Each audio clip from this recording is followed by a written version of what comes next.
Concerning the basis of an effective military force, Peshawali introduces the theme to which he returns again and again in his writings. The subjects entrust him to point of obsession. The armed forces, according to him, must consist of citizen soldiers, despite his disappointing experience with Florentine militia. The Florentine militia, he places his interest in this kind of military force. Mercenary troops are not to be trusted. Those who fight for money alone are without honor. Only those who fight to defend their homes, their honor, and the virtue of their women will lay down their lives in the battle, and the soldiers who will not risk death will fail. Auxiliaries are not much better. The troops of another sovereign give their primary loyalty to him. Even if a prince wins his battle, and by employing the armed forces of another, he generally ends up as a prisoner of the one who has supplied the soldier. The foremost duty of a ruler is to create an efficient army. Both the military and psychological training is necessary.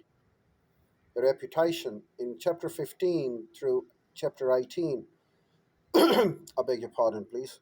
Vishawali offers advice to the prince that is largely responsible for his unenviable reputation. Rulers are admonished to secure their power by employing whatever tactics they may apply. They will only waste their time and count days if they try to plan perfect commonwealth and ideal lives.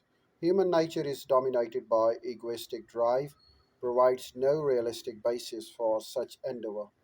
A wise prince would avoid excessive liberty, generosity in the finer analysis, I beg your pardon, please, is less advantageous than the parsimony.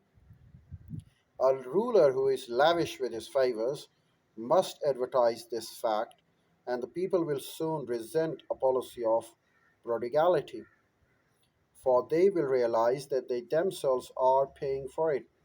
The ruler who is parsimonious will discover that while the people may at first resent his attitude, they will, after consideration, appreciate the fact that the prince is being courteous to their property. Thus, economy will be appreciated and the stability of the state will be strengthened.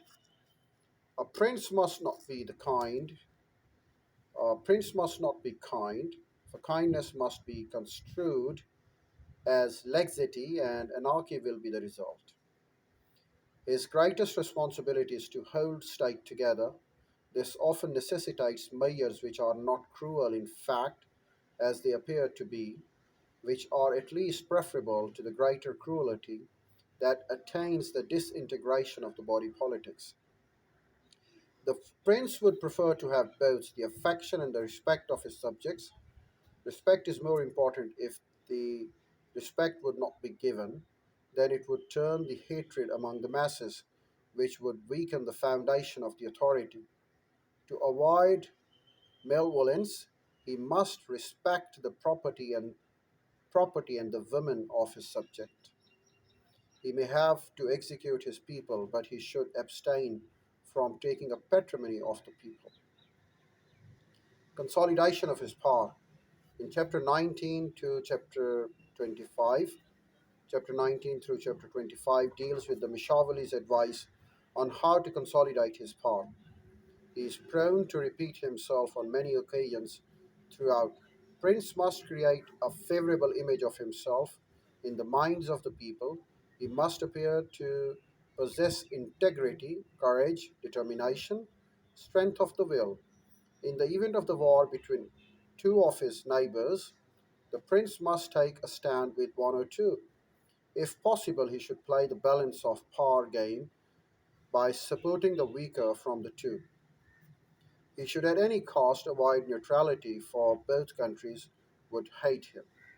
In selecting his officers and advisers, the prince must bear in mind that they will advance their own cause rather than his own if they are permitted to do so.